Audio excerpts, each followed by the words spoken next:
Plus bisa bantu menetralkannya. Jadi, kalau ada yang lebih baik, Kenapa pilih yang biasa? Yo, can I kick it? Yes, you can. Can I kick it? Yes, you can. can I kick it? Oke. Can I play? Can I kick it? Can I kick it? Can I try? 당연하지. Can I kick it? Yes, you can. Can I kick it? Yes, you can. Samsung Galaxy Z Flip 6. Pre-order now. Kenapa Pristin 8,6 Plus lebih baik? Kopi, stres, makan pedas, membuat asam tubuh berlebih. Cairan asam ini mewakili gaya hidup kita. Pristin 8,6 Plus bisa bantu menetralkannya. Jadi, kalau ada yang lebih baik, Kenapa pilih yang biasa? Yo, can I kick it? Yes, you can. Can I kick it? Yes, you can. can I kick it?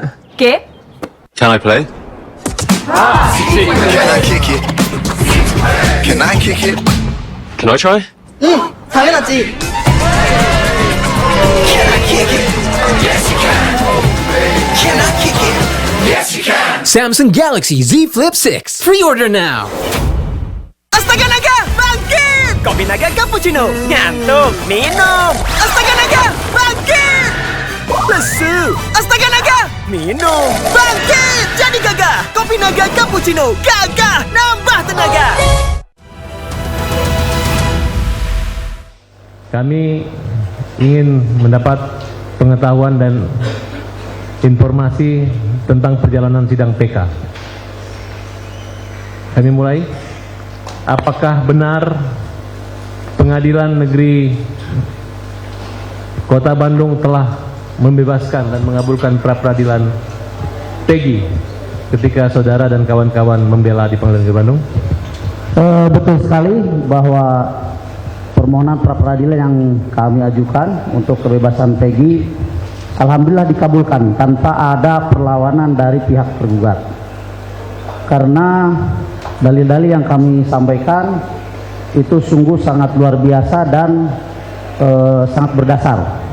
Artinya selama persidangan pra-peradilan itu kami beserta tim betul-betul bisa meyakinkan kepada Hakim Tunggal Bapak Eman bahwa telah terjadi kesalahan atau unprocedural yang dilakukan oleh kepolisian, dalam hal ini adalah Kepolisian Daerah Jawa Barat, sehingga mengakibatkan adanya error in persona.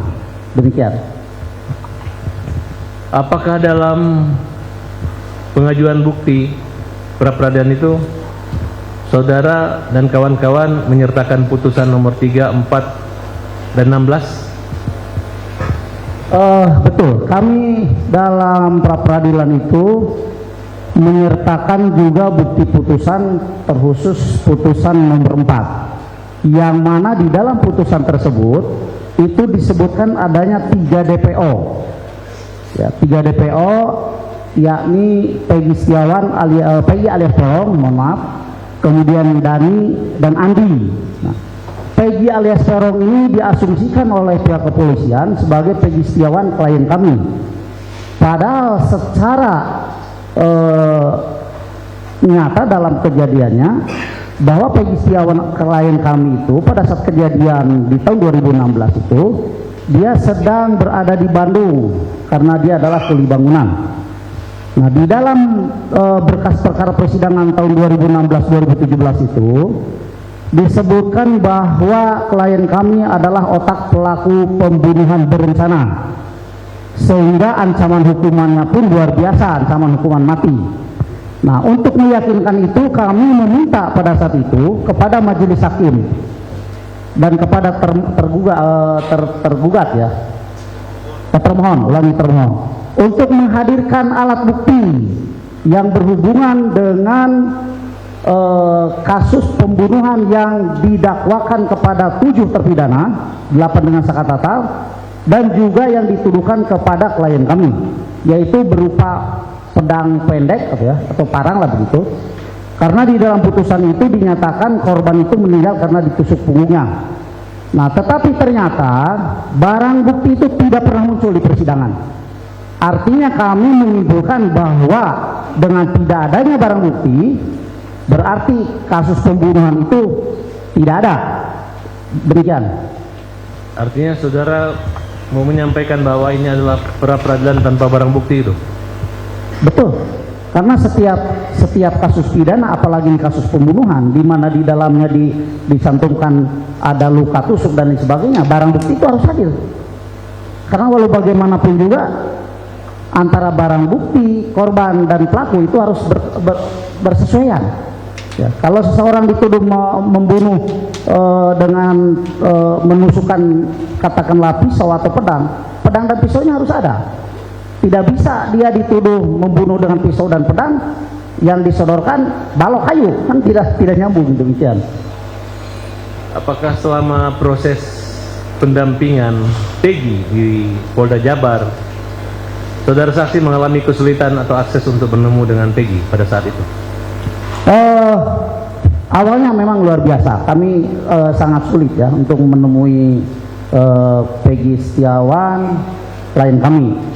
Tetapi dengan perjuangan kami, alhamdulillah tidak lagi kita menemukan kesulitan itu. Itu tentang bagaimana hubungan kita dengan Peggy Setiawan saat dia berada di bawah penguasaan Polda Jabar. Demikian. Apa pernyataan-pernyataan dari Polda Jawa Barat khususnya penyidik ketika misalnya Direktur Krim atau Kapolda yang membuat Peggy itu tersudutkan sehingga bahwa dialah pelakunya, sehingga mereka tetap ngotot untuk menahan dan yakin sekali bahwa Peggy adalah pelaku yang dalam depo itu yang saudara ketahui? Baik. Banyak pernyataan yang dikeluarkan oleh Kepolisian Daerah Jawa Barat melalui juru bicaranya bahwa klien kami diyakini sebagai otak pelaku pembunuhan. Tetapi yang membuat rancu dalam hal itu, tidak ada satupun bukti, baik bukti tertulis atau bukti-bukti lain yang berupa alat bukti semacam pedang dan sebagainya bisa disodorkan di dalam muka persidangan. Pada beberapa waktu ketika pihak Kepolisian Daerah Jawa Barat memperlihatkan foto Peggy Setiawan dengan narasi bahwa inilah pembunuh yang brutal dan sadis, tetapi yang disodorkan kepada publik adalah foto Peggy Setiawan pada saat sedang menghadiri pernikahan saudaranya. Jadi sungguh sangat tidak menyambung, sangat tidak ada korelasinya gitu. Kemudian disodorkan juga bukti-bukti dari pihak Kepolisian Daerah Jawa Barat berupa bukti-bukti tertulis semacam kartu keluarga, KTP, STNK, ijazah. Sementara yang dituduhkan kepada klien kami adalah tindak pidana pembunuhan berencana. Jadi kami menganggap ini, mohon maaf majelis, sebuah lelucon. Kenapa dibilang sebuah lelucon? Tindak pidana pembunuhan berencana yang disodorkan sebagai barang bukti hanya bukti kertas. Apakah ya orang itu mati karena dipukulin pakai ijazah? Kan seperti itu. Jadi dengan bukti-bukti itulah seluruh tuduhan daripada Kepolisian Daerah Jawa Barat bisa terbantahkan, dan alhamdulillah kami menang tanpa ada bantahan dari pihak Kepolisian Daerah Jawa Barat. Dan saat itu juga dikeluarkan SP3 untuk Peggy Setiawan. SP3 ya? Ya. Atas perintah hakim? Atas perintah hakim tunggal, Bapak Eman Sulaiman. Jadi perintah hakim itu ada poin-poin. Pertama, menyampaikan di dalam poin-poinnya, saya tidak baca semua ya karena tidak ingat dan tidak bawa berkasnya. Keputusan atau ketetapan apapun yang akan datang di kemudian hari itu tidak bisa atau tidak sah, dianggap tidak sah terkait dengan pemidanaan klien kami. Kemudian yang kedua, bahwa klien kami harus segera dikeluarkan dari tahanan kepolisian. Kemudian yang selanjutnya, bahwa Kepolisian Daerah Jawa Barat harus segera mengeluarkan SP3. Itu yang bisa saya sampaikan. Situasi saat itu, kenapa Polda begitu yakin bahwa Peggy pelakunya? Apa dasar beliau Polda begitu yakin sehingga pemberitaan ini begitu serius sehingga dia tetap menunjuk tentang pertimbangan hakim bahwa dialah Peggy sebenarnya? Nah, ini justru yang menjadi pertanyaan besar bagi tim kami, kan gitu ya. Kenapa sebuah peristiwa pidana yang menghebohkan ini kok bisa diyakini bahwa Peggy Setiawan klien kami sebagai tukang kuli bangunan sebagai otak daripada kasus pembunuhan? Kalau kami pelajari dan kami baca berkas persidangan dari tahun 2016 dan 2017, itu sungguh sangat, mohon maaf harus saya sampaikan, sangat rancu menurut kami sebagai PH, sebagai kuasa hukum. Ya, itu sungguh sangat rancu. Kenapa dibilang rancu? Antara klien kami dengan peristiwa yang terjadi pada tahun 2016 tidak bersesuaian. Yang pertama. Kemudian yang kedua, di dalam persidangan yang kami baca berkas itu, bahwa seluruh terdakwa termasuk Sakatatal kalau tidak salah mencabut BAP pada saat itu, ya, berniat mencabut BAP. Tetapi entah kenapa JPU pada saat itu mengikuti alur cerita peristiwa pidana yang dibuat oleh kepolisian Resort Cirebon Kota, ya, yang pada waktu itu tentu saja pelapornya adalah Aibtu Rudiana. Nah, ini yang kami menjadi bingung, tetapi tetap kami perdalam itu. Ya. Jadi dalam dakwaannya JPU itu mengikuti alur peristiwa pidana yang disampaikan oleh Aibtu Rudiana.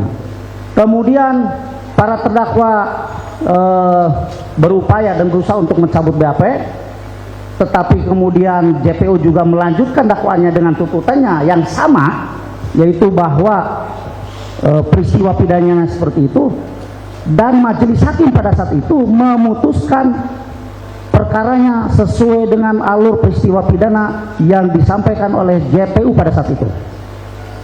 Itu.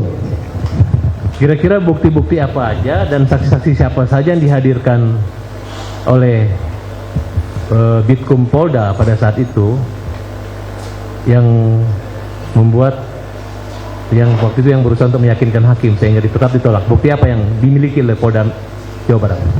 Tidak ada, hanya bukti, hanya ahli aja yang mereka hadirkan. Tidak ada saksi lain, tidak ada bukti lain. Ini yang saya bilang dari awal tadi itu, kami sudah berupaya meminta bukti, alat bukti itu dihadirkan di persidangan. Kalau memang klien kami Peggy Setiawan melakukan pembunuhan dengan cara menusuk korbannya, mana alatnya? Buktikan. Pihak kepolisian Jawa Barat tidak mampu membuktikan itu. Hanya menghadirkan ahli saja yang saat itu dilakukan oleh kepolisian dari Jawa Barat. Menurut pengetahuan saudara, apakah peristiwa pembunuhan atau kematian pada tanggal 27 Agustus 2016 itu merupakan pembunuhan berencana dan pemerkosaan atau kecelakaan? Pengetahuan saudara. Baik, baru-baru ini kami mendapat klien, yaitu saudari Mega dan Widya. Nah, dari sejumlah keterangan klien kami yang disampaikan kepada kami, baik secara tertutup artinya internal kami dengan mereka, kemudian juga yang disampaikan oleh mereka di dalam sebuah podcast,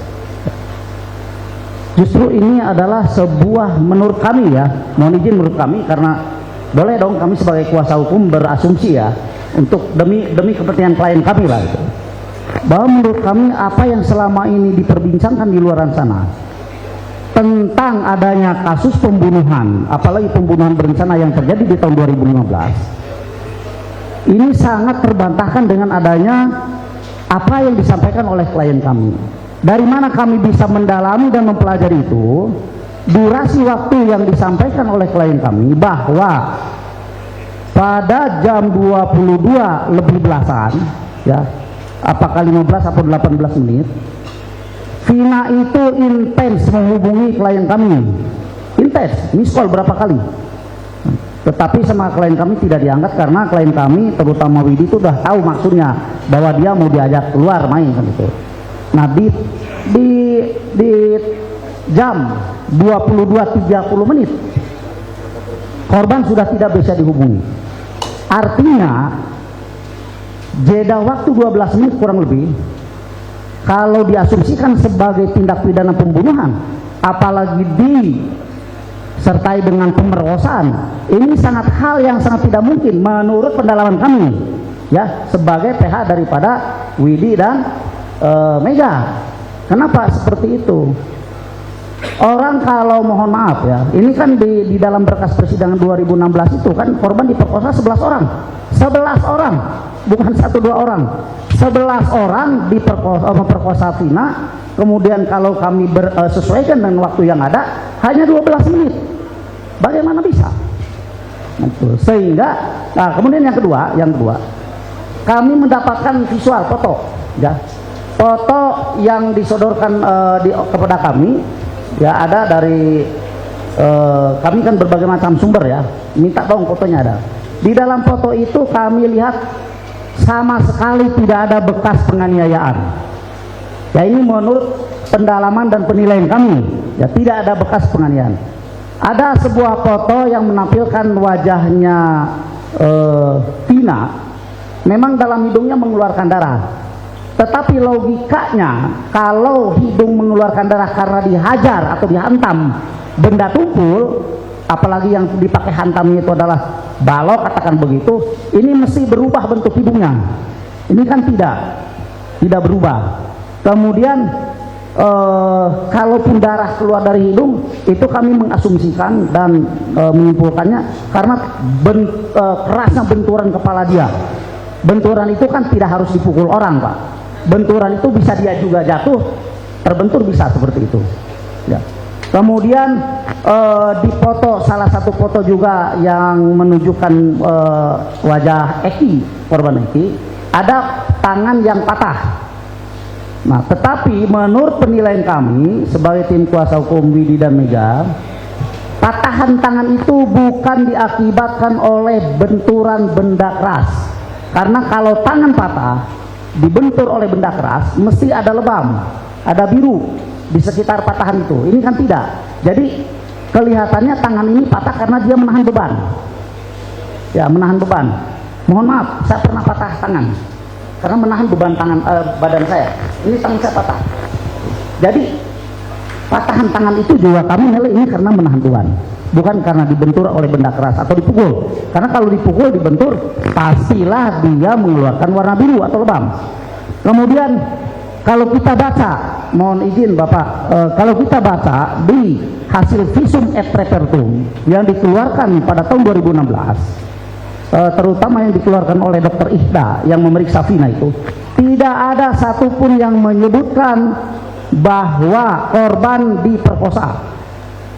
Tidak ada, silakan dibaca. Ya, kami udah baca bolak-balik itu. Hanya menyebutkan bahwa korban mati meninggal karena tidak wajar. Ya. Kemudian memang ada karena trauma tumpul. Trauma tumpul menurut kami tidak saja harus dipukul, tetapi jatuh pun menimpa benda keras itu trauma tumpul. Dan kalau di dakwaan itu ada pemerkosaan, kan mestinya di dalam sekitar, mohon maaf, sekitar kemaluan atau sekitar ini ya, selangkang itu harus ada darah yang tercecer atau bagaimanapun. Ini 11 orang, Pak, yang memperkosa 11 orang, bukan 1 orang. Nah, dan tidak ada juga disebutkan adanya ceceran sperma. Tetapi di hasil otopsi, setelah autopsi itu kan dilakukan pemeriksaan luar dalam kepada jenazah. Setelah dibongkar kuburannya, kemudian dilakukan autopsi, itu dituliskan adanya ceceran sperma. Tetapi dokter juga bilang sperma itu dibawa ke laboratorium, cuma tidak dites DNA. Sehingga kami meyakini bahwa ada juga ketidaksesuaian antara visum et repertum dengan hasil otopsi. Itu yang menguatkan kami dalam melakukan pra peradilan, ya.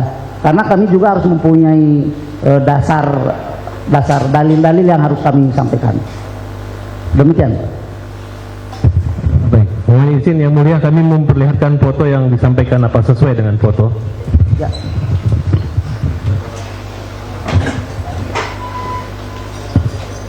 Foto Vina atau foto motor? Coba foto. Foto Vina. Apakah Bapak lihat foto ini? Ya. Kondisi fisiknya dengan pakaian ini? Ya, kami ya, bukan saya, kami karena kita berbanyak orang tim melihat foto ini dan mempelajari ini. Kalau Pina katakanlah dihajar oleh benda keras, kemudian mengeluarkan darah hidungnya harus berubah bentuk. Kalaupun tidak hancur, paling tidak berubah bentuk. Ini kan tidak ada. Kemudian foto setengah badan.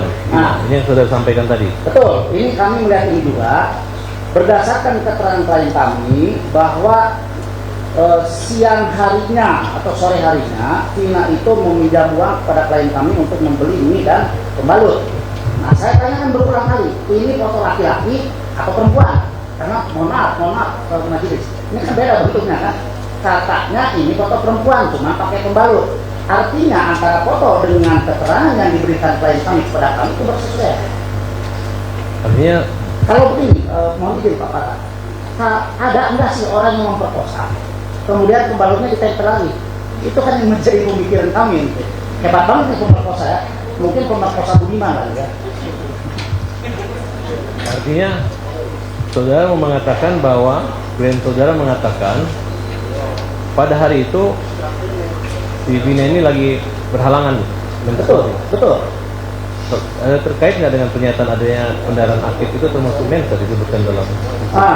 Di dalam visum memang tidak disebutkan bahwa ini lagi mens, tetapi disebutkan adanya pendarahan aktif, tetapi tidak disertai dengan gumpalan jaringan.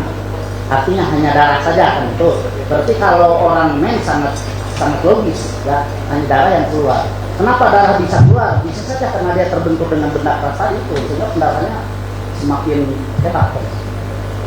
Ya, tentunya artinya kalau ada sperma di sini udah ketahuan sama dokter visum yang pertama. Betul, dan harus dituliskan di dalam visumnya. Ya kan? Makanya yang jadi kita bingung itu pada saat forensik itu sperma itu ditemukan di dalam tanah atau di dalam kemaluan? Belum tahu apa? Belum, cuma di dalam autopsi hanya disampaikan adanya ceceran sperma begitu. Ya kan kita juga kan nggak tahu kok di visum et repertum yang nyata pertama kali korban dibawa ke rumah sakit tidak disebutkan itu, setelah diotopsi kok ada. Baik, kalau foto motor kendaraan kerusakan Bapak pernah lihat? Saya nggak lihat itu. Kalau saya lihat hanya foto bisa bahkan kalau ada Bisa lihat fotonya? yang lakukan langsung. Ini Eki, betul, saudara Eki nih yang saudara lihat fotonya sekarang. Yang satunya tuh, ya ini katanya ini.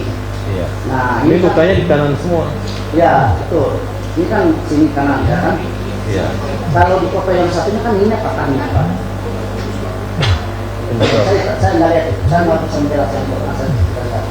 Tapi yang ada itu yang satu lagi yang tertentang itu, jadi ininya kan bahunya kakak, tapi tidak memperlihatkan adanya warna yang berbeda dari kulit. Artinya warna lebam atau biru tidak ada. Hanya patah semua. Sehingga kami tim mengasumsikan bahwa ini patah karena menahan beban dia begini. Hingga patah. Baik. Cukup yang mulia, terima kasih.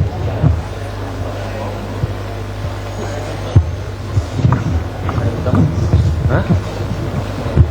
Hah? Jadi kami sudah menerima salinan putusan dari Pengadilan Negeri Bandung tentang pra peradilan. Kami ada. Ya, kami sudah minta secara resmi juga dan diberikan. Oh, baik. Kami serahkan bukti kepada majelis hakim. Siap. Ada lagi yang mau disampaikan? Izin kami menyampaikan ya ada sedikit saja yang mulia mohon izin. Tahun 2016 memang ada 2 orang anak manusia yang meninggal. Itu poin pentingnya. Tetapi meninggalnya mereka ini berdasarkan keterangan daripada dokter yang memeriksa pada saat dilakukannya visum et repertum itu meninggal karena ketidakwajaran. Tidak wajar itu bisa dikatakan kalau seorang ahli mengatakan bisa karena bunuh diri, bisa karena jatuh dan lain sebagainya kan gitu ya. Atau mungkin juga karena kecelakaan. Begitu. Itu kan matinya tidak wajar. Kemudian yang selanjutnya, kalau kami dalami apa yang disampaikan oleh klien kami terhadap tim, ya, bahwa berdasarkan tadi yang dipaparkan di awal tentang durasi waktu yang sangat tidak mungkin dilakukannya sebuah pembunuhan, bahwa 2 orang anak manusia itu meninggal tidak wajar karena kecelakaan. Kami tidak bisa menyebut apakah tunggal atau karena orang lain kecelakaannya. Yang jelas karena kecelakaan. Berdasarkan bukti foto, berdasarkan keterangan, berdasarkan hasil etrepertum, berdasarkan durasi waktu yang kami dapat dan kami pelajari. Demikian. Kemudian sebagai saksi, DPO itu kan ada 3. Lalu setelah Peggy Setiawan ditangkap, yang 2 itu dianulir. Bagaimana menurut pendapat saksi? Nah, hal itu juga pada saat sidang berlangsung, kami tanyakan kepada ahli yang dimunculkan oleh kami. Saya lupa lagi namanya karena memang susah diingatnya lah gitu. Ya menurut saya bilang begini, ahli, apakah boleh kepolisian demi menegakkan hukum merubah isi putusan pengadilan? Nah, ahli menyampaikan tidak boleh, kan begitu. Nah, jadi kalau memang di DPO itu disebutkan ada 3 nama, Peggy alias Peron, Andi dan Dani, berarti harus orang itu yang ditangkap, betul. Nah, artinya tidak ada keterlibatan Peggy Setiawan sedikit pun di dalam peristiwa yang berlaku pada tahun 2016. Nah, itu yang kalau kita bicara tentang putusan. Ya. Kemudian selanjutnya, apakah merubah nama itu sebuah pelanggaran? Maksudnya merubah nama yang sudah diputuskan dan inkrah, apakah itu sebuah pelanggaran hukum? Kata saksi betul. Nah, itu aja. Jadi kami berpatokan ke sana. Itu aja. Cukup ya, Mudir.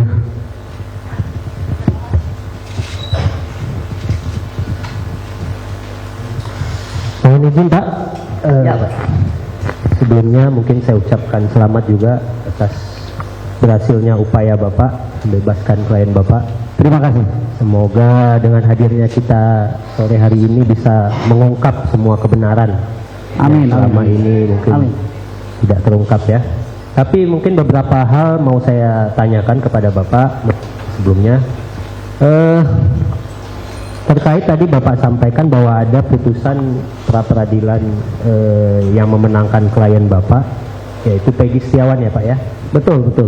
Nah, saya ingin mempertanyakan apakah kemudian Peggy Setiawan yang dimaksud di dalam putusan pra-peradilan itu adalah Peggy yang namanya ada di berkas sebelumnya yang tahun 2016 Pak?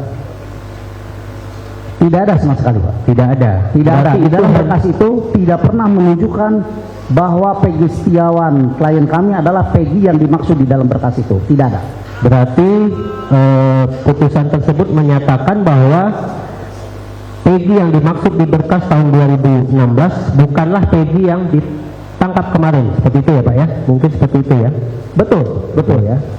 Nah, kemudian terkait dengan pembatalan penetapan Peggy Setiawan sebagai tersangka ataupun terdakwa, itu di putusannya apakah kemudian mengkaitkan dengan putusan-putusan terdahulu di perkara tahun 2016 Pak? Mohon diulangi. Jadi apakah pembatalan tersangka Peggy Setiawan yang Bapak bela di berkas tahun 2024, apakah kemudian di putusan pra-peradilan tersebut menyatakan bahwa tersangkut juga kepada pembatalan perkara tahun 2016? Saya pikir wewenang itu bukan ada di kami sebagai PH untuk menilai bahwa pembatalan Peggy Setiawan sebagai Mungkin maksudnya yang termuat di putusan itu Pak, seingat Bapak yang termuat di putusan hakim pra-peradilan waktu itu. Oh, tidak ada, karena kami fokus ya untuk membela Peggy Setiawan yang mana dalam hal ini telah terjadi unprosedural yang dilakukan oleh pihak kepolisian dari Jawa Barat untuk menetapkan klien kami sebagai tersangka, sehingga terjadi error in persona, Pak. Nah, itu kami hanya fokus di ruang itu saja. Siap. Berarti tidak ada tersangkut dengan perkara-perkara di tahun 2016 ya Pak ya? Tidak ada Putusannya itu tidak ada ya, termasuk putusan pra peradilannya ya, tidak ada, termasuk juga dengan perkara berkas perkaranya Sakatata dan 6 orang lainnya ya. Nah kemudian terkait juga dengan tadi Bapak, saya pengen menjelaskan aja, mengulang kembali tadi Bapak menyebut klien Mega dan Wina. Saya kurang paham Pak, Widi dan Mega ya. Ya. Itu klien sebagai apa Pak? Apakah mereka berdua juga klien Bapak atau bagaimana?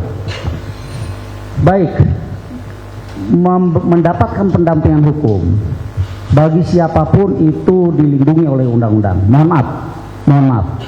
Bahkan seorang tukang beca pun kalau dia ingin mempunyai seorang PH itu dibolehkan oleh undang-undang. Nah, apalagi keterangan yang diberikan oleh klien kami, oleh Widi dan Mega, itu berkaitan erat dengan peristiwa terjadinya peristiwa tahun 2016. Maka sangatlah wajar kalau mereka meminta perlindungan hukum kepada kami. Oh, jadi berarti dalam hal ini Mega dan Widi itu ketika pemeriksaan mungkin di Polda atau di mana itu didampingi oleh Bapak ya? Seperti itu. Kalau ada pemeriksaan dimanapun, kami siap mendampinginya dan pasti kami mendampinginya. Ya. Saya hanya untuk sementara ini belum ada pemeriksaan. Ya, saya hanya ingin menjelaskan itu aja Pak, karena saya pikir waktu itu klien Bapak hanya Peggy Setiawan aja. Tidak. Baik, terima kasih atas kesempatan yang telah diberikan kepada kami. Tadi saat ditanya sama teman-teman pemohon, saudara saksi menyatakan tentang adanya visum yang saudara asumsikan bahwa ini kalau benturan akan seperti ini dan seperti itu. Apakah saudara mengetahui bahwa visum tersebut dipakai di dalam visum pembuktian anak Sakatatal, Pak? Visum yang sama atau berbeda sepengetahuan saudara? Visum yang sama. Karena kalau kami lihat peristiwanya, Sakatatal itu kan dimasukkan ke dalam 7 orang yang lainnya dalam persidangan itu, ya dalam berkasnya ya, sehingga kami mengasumsikan ini adalah visum yang sama. Artinya, mohon maaf, artinya bahwa Sakatatal itu juga disangka dimasukkan ke dalam seseorang yang terlibat dalam peristiwa itu. Apakah saudara pernah melihat karena di berkas yang dewasa itu ada 2 visum dan di berkas anak ini hanya ada 1 visum, apakah saudara pernah memastikan visum nomor berapa, ahlinya siapa yang beriksa, apa isi kesimpulannya? Saya hanya melihat visum dari korban Sina ya. Berarti untuk anak Sakatatal, saudara yang berkas perkara apa yang dipakai, saudara tidak tahu mana yang dipakai ya? Saya tidak tahu persis, karena yang saya tahu adalah Sakatatal itu dimasukkan ke dalam peristiwa pembunuhan Ekipina di tahun 2016. Baik, sehingga kami mempelajari visum itu. Baik, berarti saudara tidak bisa memastikan. Ya, oke. Kemudian yang saya tanyakan berkaitan dengan asumsi-asumsi saudara tadi, apakah saudara pernah disertifikasi sebagai dokter atau forensik yang berkaitan dengan keilmuan tersebut? Saya bilang itu asumsi kami sebagai tim penasihat hukum. Pertanyaan saya, apakah saudara pernah bersertifikasi dokter atau forensik? Saya bukan ahli, makanya saya tidak punya sertifikasi. Baik. Kalau saya didudukan di sini sebagai ahli, mau tidak mau saya harus punya sertifikat. Baik, berarti saudara tidak punya ya? Seperti pertanyaan saya. Pernah diuji ulang terkait foto-foto tadi ke dokter atau forensik yang memiliki ilmu tersebut, bukan berdasarkan asumsi? Saya pikir saya tidak ada hak untuk menjawab itu ya. Baik. Dan kemudian saya pun menyayangkan asumsi saudara yang menyatakan tadi hal berkaitan dengan keterangan saudara itu tidak merubah fakta bahwa Vina sudah meninggal, Pak. Baik itu dilakukan klien atau bukan klien saudara, saudara tidak memiliki hak untuk membilang itu adalah pemerkosa yang budiman terhadap Vina. Jadi saya sangat berrespek atas hal tersebut. Terima kasih yang mulia. Izin yang mulia, boleh menambahkan saya sedikit? Mohon maaf, saudara jaksa, saya didudukan di ruang atau di muka persidangan itu sebagai seorang cukup ya. hukum. Jadi saudara menerangkan apa yang saudara tahu. Baik, gitu ya. baik. Begitu ya. Yang Jadi mulia. apa yang saksi tahu itulah yang diterangkan. Baik, terima kasih yang mulia. Yang mulia, saya mau tambah sedikit klarifikasi dan pertanyaan. Sudah. Satu aja. Cukup. Satu ya, karena ini sangat penting. Yang mana? Tadi jaksa Pertanyaan atau gimana? ya, tadi pertanyaannya jaksa kepada saksi. Jangan khawatir, apakah ada kaitannya pra peradilan dengan perkara 2016? Karena setahu kami, ya, barang yang disita Peggy itu adalah 2016 adalah motor Peggy, betul? Betul. Kemudian yang di DPO kan itu adalah Peggy sesuai dengan alamat yang ditujukan oleh Rudiana dari awal, betul kan? Yang di DPO kan itu Peggy alias Peron yang alamatnya di Munding. Bukan, iya, saya ngerti, tapi Nah, cuman yang ditangkapnya Peggy Setiawan yang beralamat di Talun. ya, tapi artinya polisi mengejar memang Peggy ini kan dengan ibunya itu. Kalau kami boleh berasumsi demikian. Jadi jangan terlalu ini ya, Ya, jangan ya. terlalu luas. Ini kan kita perkara peninjauan kembali untuk sakat tatal. Paham, Jadi kami tapi- sudah mengerti lah maksud yang dijawab oleh saksi, sudah mengerti lah kami ya. Karena jaksa berusaha untuk memisahkan, Sudah, sedangkan kami sudah potong kan tadi. Udah, oke. Sudah kami Terima kasih. potong. Terima kasih yang mulia. Terima kasih. Terima kasih yang mulia. Sudah selesai ya. Dari sakat tatal Silakan. tahu atau tidak Iya, tahu tahu. mengenai keterangan ini? Iya, Mengerti atau enggak mengenai keterangan dari saksi?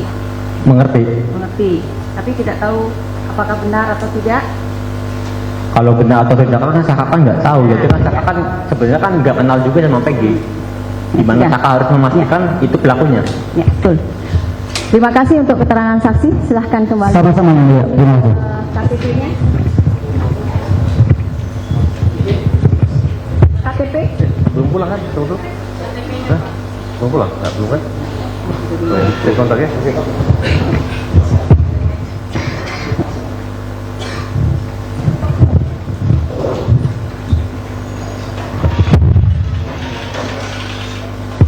Ya.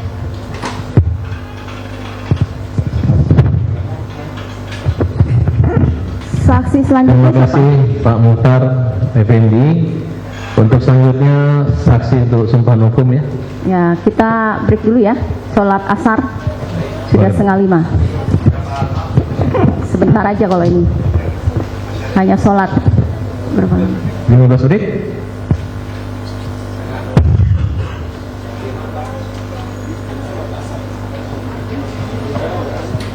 Atau ini Jam 5:15. Ya. kalau kita tuntaskan hanya 15 menit bisa? Nanti kita sholat dapat pahalanya. Siap. Kita dapat kepala atau badannya, dapat ekornya ya. Jadi kita skor dulu ya. Nanti jam 5:15 kita kembali lagi. Sidang diskor.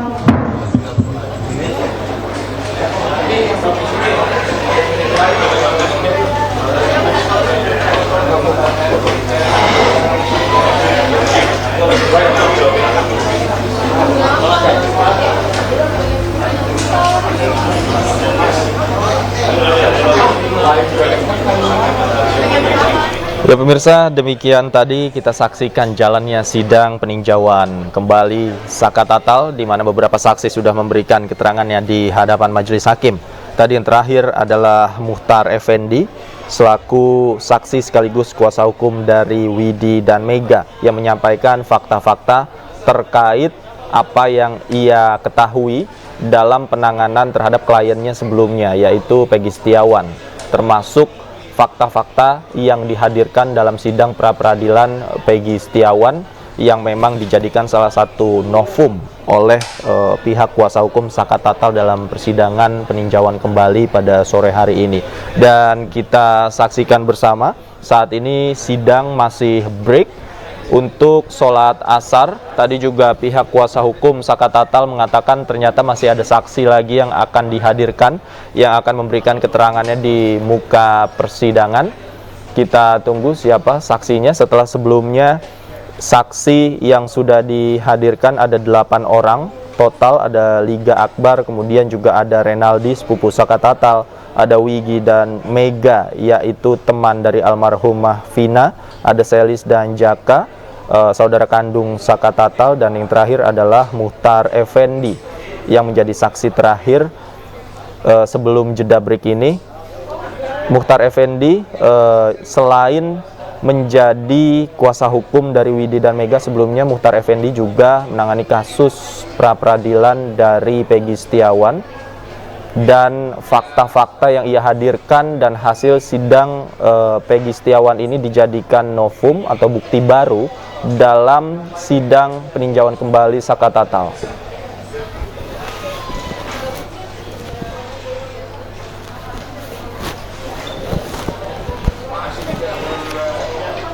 Istirahat tadi majelis hakim mengatakan sidang akan dilanjutkan pada 16.45 menit, dan kita masih akan menantikan jalannya sidang peninjauan kembali Saka Tatal. Pemirsa, breaking news masih akan kembali usai jeda berikut ini. Tetaplah bersama kami.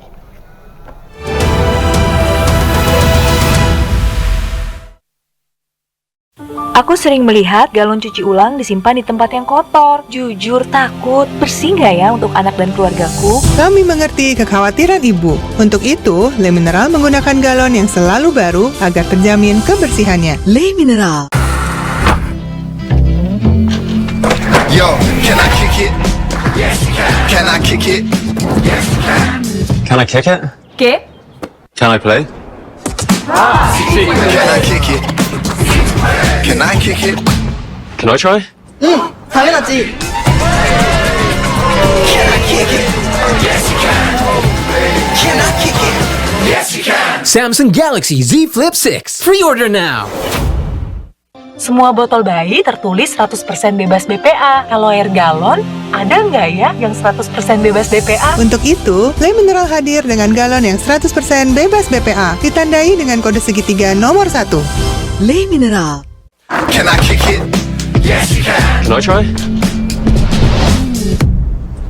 당연하지. Samsung Galaxy Z Flip 6. Pre-order now. Pas aku coba Le Mineral, segernya beda. Benar, karena Le Mineral sumbernya dari pegunungan terpilih, mengandung mineral esensial yang tercantum jelas di kemasannya, membuat rasa airnya lebih segar. Kayak ada manis-manisnya. Le Mineral. Yo, can I kick it? Yes, you can. Can I kick it? Yes, you can. Can I kick it? ¿Qué? Can I play? Can I kick it? Can I kick it? Can I try? 당연하지. Can I kick it? Yes, you can. Can I kick it? Yes, you can. Samsung Galaxy Z Flip 6. Pre-order now. Rakyat bersuara malam ini pukul 6:30. Can I kick it? Yes, you can. Can I try?